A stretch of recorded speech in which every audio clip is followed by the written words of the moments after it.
The Patriots do need to lose to the Jets. They do. They need to lose to the Jets so the Jets don't get Trevor Lawrence because they will regret it. Jets will probably mess it up anyways.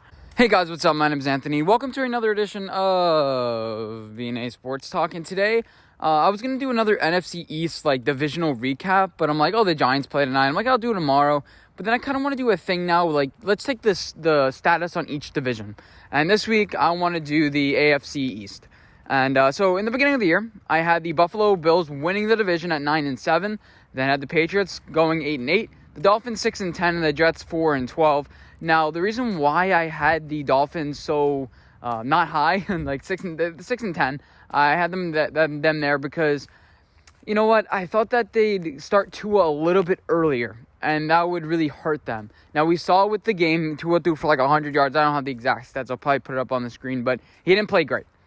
He was a game manager, and usually with the quarterbacks in their first game, they usually just say, okay, go feed them to the wolves and whatever. I remember Josh Rosen, his first game, they put him the fourth quarter, and they benched Sam Bradford. They're like, okay, Josh Rosen, save us. Justin Herbert, a minute before the game, okay, you're the starter. Daniel Jones, game 3, nah, you're the starter. And it's kind of concerning to me how they wanted to coddle Tua. Me personally, I think it's because of his injuries, and they want to be like, okay, let's get him fully healthy, let's have him learn, there's no rush. And the team loves him. I think they do. I think Tua is a good person. There's just so much hype behind him that it's kind of it just feels like it's going to dud.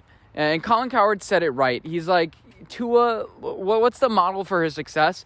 It's Drew Brees, and there's only one Drew Brees. Daniel Jones, we've seen a bunch of guys his size, pretty fast too, that have been successful in this league. We've seen it work. His prototype is Carson Wentz. He doesn't have the strong arm as Carson Wentz, but we've seen Carson Wentz almost win an MVP.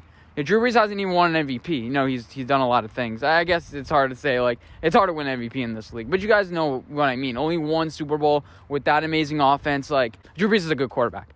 But, the prototype for his success is Drew Brees. And that's pretty much it. 300 yards they got outgained by. That's not going to happen every single week. The Rams played trash. They did. And Tua had 2 weeks to prepare for this game. And he was playing at home. Rams had to travel 3,000 miles to play him. And they were coming off a huge emotional win against the Bears. They weren't in the best spot, let's just say that. They did win by a lot, but Tua never had to do anything in that game. I think that they'll finish this year 7-9. They have a bunch of key pieces on defense, Xavier Howard, Byron Jones. If you have a good wide receiver core, you're scared to go up against them because which guy do we target? Noah Igbenogany and Austin Jackson, their 2 other first-round picks, don't look good whatsoever. So I'm iffy about the Miami Dolphins. Their offensive line, we'll see how it goes. We'll see if Tua's going to be able to stand upright. I'm very concerned about his health. Next to Buffalo Bills. Now, Jerry Hughes has been playing fairly well from what I see. I haven't watched every single Bills game, but from what I hear, their secondary is completely destroyed. I have them at 9-7. I think they're going to go 10-6. They barely lost. They barely beat the Patriots. They should have lost that game, honestly. But it's hard to get over the hump if you're the Bills because it's just the Bill Belichick. The Bills. They always get beaten by Bill Belichick. It is what it is with the Bills. No matter how good they are, no matter how good of a spot, it always feels like the Patriots play them close. But their defense makes plays. Their offensive line is really good. I really love Deion Dawkins. He's a really key piece. But their tight end spot, you thought that Dawson Knox would take that next step, but he really hasn't. Now, the rest of their schedule is pretty rough as well. Next, you play the Seahawks. Then you play the Cardinals, have a bye, play the Chargers, who, Justin Herbert, big arm, even though they play in Buffalo. Then you play the 49ers, who probably won't have Jimmy G back by then because that's 4 weeks. He's going to be sidelined for, 5 weeks. He's going to be sidelined for 6 weeks. Then you play the Steelers, and then Patriots again, and then you play the Dolphins. So they don't have an easy schedule. I still think they're going to go 10-6 because they have such an advantage so far. And what are they, 6-2 now? So, the Buffalo is a decent team. Josh Allen, I think towards the end of the season, he's going to start getting more inaccurate. They're going to start getting cold. The team's getting a little frustrated with him. I think he's going to take a little bit of a step back. He was the first 3 weeks. He's an MVP candidate. Really? You really think he's an MVP candidate? We were thinking the same thing about Lamar Jackson in the beginning of last year, but come on. Next to Patriots, they're in full tank mode. I said they should be in sell mode. I was not quite on the Colin Cowherd only winning 4 games. I was like, They'll probably win 7-8 because Cam Newton is good. And now, it wasn't really his fault that they lost yesterday besides that ugly fumble. Nobody's really open. We know the story with the Patriots. I don't really need to preach to you guys. They should just be in full sell mode. Give James White to a Bears who may need a pass catcher out of the backfield. Maybe even give them Joe Thuney, Tooney, whatever his name is. Sell a little bit on the offensive line because you're not trying to protect any quarterback. At this point, Jarrett Stidham, I think, is a wash. If you're the Patriots right now, you just got to sell. Trust your draft development because they have drafted guys over the past couple of years. J.C. Jackson, namely. Kyle Duggar has been playing all right. He has had some struggles, as corners do in their first year. Give away Stephon Gilmore. And then a key object is to find a quarterback. That's going to be the be-all and end-all to see whether the Patriots are successful or not. Get a quarterback. Now, who's it going to be? Are you going to try to get a guy like Dak Prescott or Derek Carr, a guy that's in the NFL already, or Matt Ryan, whatever, I don't know who else you want, or are you going to try to go after one of these young stars like Trevor Lawrence, try to trade all the way up or do one of those things? And by the way, the Patriots do need to lose to the Jets. They do.